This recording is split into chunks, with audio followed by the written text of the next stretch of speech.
What is up, fellow nerds, and welcome to Not Your Status Quo. And today, we have for you a very special episode. I don't know if you noticed, but today is Ghostbusters Day. Keith and Dave are on a special assignment back at the studio, and they are hunting down a very pesky poltergeist. It's right here, Dave. It's looking at me. So instead, we have something a little bit different for you, but it is still exciting, don't worry. Because it's Ghostbusters Day, I have a little treat for you guys. I ordered, several months ago, what is being referred to as a movie-accurate Neutrona wand from Ghostbusters Afterlife, and this is called the Spengler's Neutrona wand. The Neutrona wand. However, it's referred to by different names depending on the region, such as proton gun, particle thrower, or as Canada likes to call it, that ghost hoser, eh? As you can see, it is sitting over here in the box, unopened. So that's what we're going to do today. I'm going to go ahead and I'm going to open it up for all of you guys to see. We're going to check it out. We're going to see exactly how close it looks to the real movie prop. And also, I have another little treat for you guys too. You may have noticed right up here, among all of my other very awesome Ghostbusters paraphernalia, I've got something known as Ecto Soda. I'm also going to be cracking one of those open, and we're going to give it a taste test and see what it's like. So, without further ado, let's crack that box open. So as you guys can see, there's really nothing too special about this box. It tells you exactly what's going to be inside, so let's go ahead and cut it open and take a look. Now, obviously, because this is going to be a very labor-intensive episode, I'm going to need something to drink. So, let's go ahead and try out this Ghostbusters Ecto Thirst Quencher tropical flavor soda.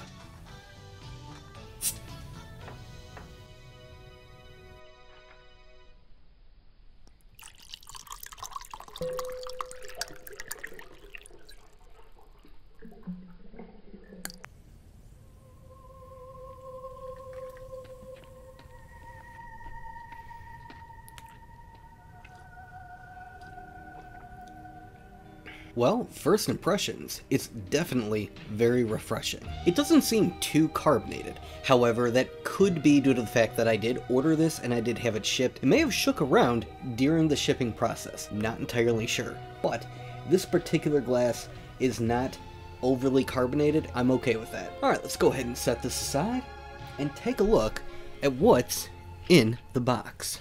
What's in the box?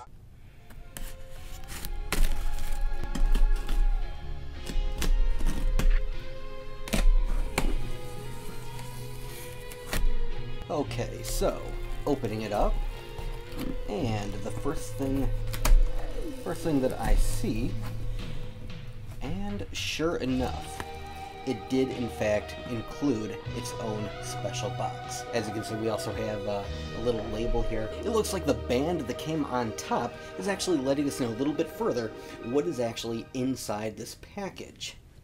It's got an image of what we'll find when we open it up. And I have to say, I absolutely love this packaging.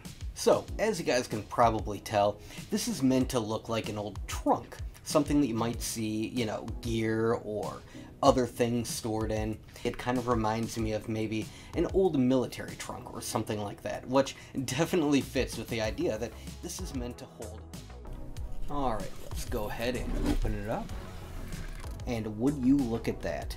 That is awesome. So this is what it looks like, all set up and sitting on its display stand. In order to make this work, it does take 3 AAA batteries. So, with the power of nerd magic, the battery compartment is actually in a pretty cool place. Let's go ahead and check it out. We're going to unscrew the back handle.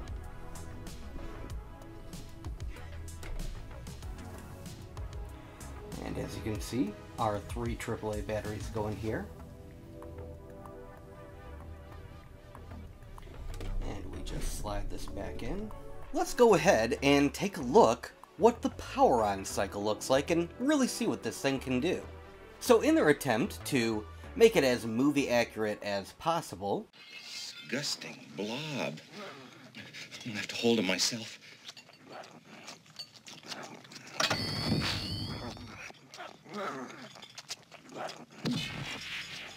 In order to turn on the neutrino wand, first, we need to flip this switch, followed by this one underneath it.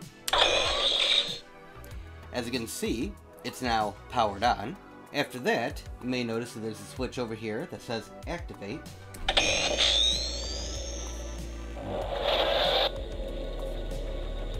It begins shaking a little bit. Very cool effect. A Neutrona wand cannot fire a particle stream until 3 switches are activated. The first switch turns on the oscillator, but does not pull protons from the cyclotron. For that to happen, the negative electromagnets within the wand must be activated by the second switch. These attract the protons from the cyclotron into the wand, but prevent them from discharging out the barrel. The third switch is a safety, preventing accidental discharge of the proton streams. Only when all 3 switches are activated is the user able to fire the proton stream. This is done by pressing the Intensify trigger, reversing the polarity of the electromagnets within the wand, as well as activating a third positively charged magnet at the rear, propelling the protons forward and discharging out the barrel at an incredible velocity. Then, in order to fire the weapon, all we have to do is click the Intensify button.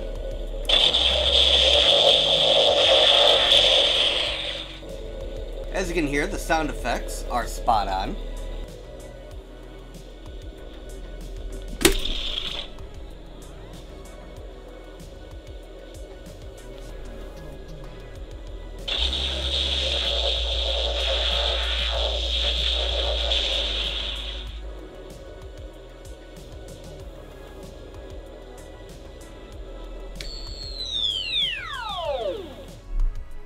And that is the Spengler Neutrino Wand.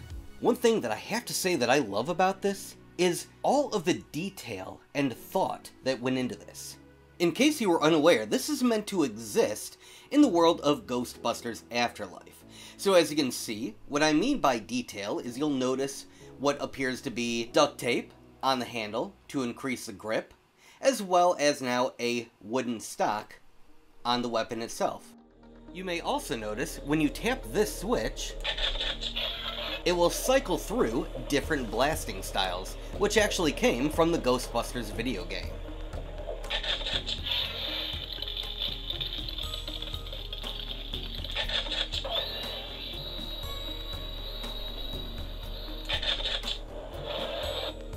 Well, I hope you all had as much fun as I did, and I hope you have a very happy Ghostbusters Day. If you enjoyed this video, make sure you throw us a like, and if you haven't already, please subscribe. We'd love to hear from you as well, so make sure you comment down below. And we'll see you next time, here at Not Your Status Quo.